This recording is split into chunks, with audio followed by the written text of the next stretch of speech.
ഫാസിസത്തിന്റെ മറ്റൊരു പതിപ്പായി മുഖ്യമന്ത്രി പിണറായി വിജയൻ മാറിയിരിക്കുകയാണെന്ന് പ്രതിപക്ഷ നേതാവ് വി ഡി സതീശൻ. ജനങ്ങളെ എങ്ങനെ ദ്രോഹിക്കാമെന്ന് ആലോചിച്ചാണ് മുഖ്യമന്ത്രിയുടെ ഓരോ ദിവസവും തുടങ്ങുന്നത്.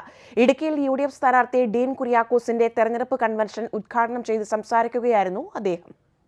സംസ്ഥാനത്തെ ജനങ്ങൾ ആകെ ദുരിതത്തിലാണ്. അവർ LDFനെതിരെ വോട്ട് ചെയ്യും. 55 ലക്ഷം ആളുകൾക്ക് സാമൂഹ്യ സുരക്ഷാ പെൻഷനും 44 ലക്ഷം ആളുകൾക്ക് ക്ഷേമനിധി പെൻഷനും നൽകാനുണ്ട്. കേരളത്തിലെ 1/3 ജനങ്ങൾ ഇപ്പോൾ ദുരിതത്തിലാണെന്നും വി ഡി സതീശൻ പറഞ്ഞു.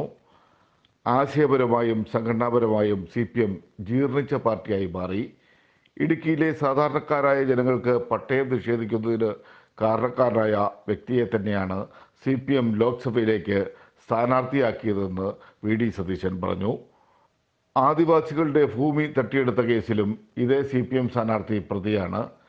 കുടിയേറ്റക്കാരുടെയല്ല കയ്യേറ്റക്കാരുടെ കൂടെയാണ് തങ്ങളെന്ന് CPM തെളിയിച്ചെന്നും പ്രതിപക്ഷ നേതാവ് പരിഹസിച്ചു.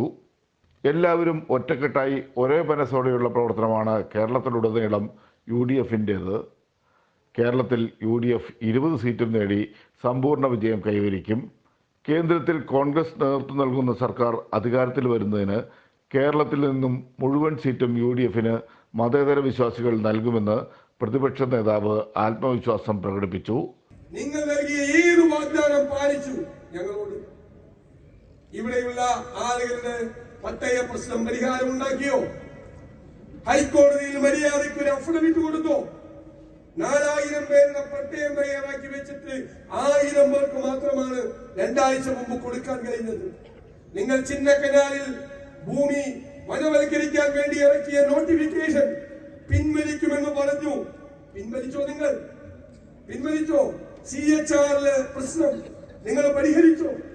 ഈ ജില്ലയിലെ ഭൂമി പ്രശ്നത്തിന് എന്തെങ്കിലും പരിഹാരം ഉണ്ടാക്കാൻ നിങ്ങൾക്ക് കഴിഞ്ഞു? അതാണ് ചോദ്യം. അഴിമതിയിൽ മുങ്ങിയ സർക്കാരാണ് ഇത്. ധൂർത്തിലും അനാവശ്യ ചെലവുകളിലൂടെയും ഈ സർക്കാർ കേരളത്തെ കടക്കെണിയിലേക്കും ദാരിദ്ര്യത്തിലേക്കും തള്ളിവിട്ടു. സർക്കാരിൻ്റെ തെറ്റായ നയങ്ങളും നിലപാടുകളും ജനങ്ങളെ ബോധ്യപ്പെടുത്താൻ UDF ശക്തമായ പ്രചരണം നടത്തും. UDF ജില്ലാ ചെയർമാൻ ജോയി വെട്ടിക്കുഴി അധ്യക്ഷത വഹിച്ചു.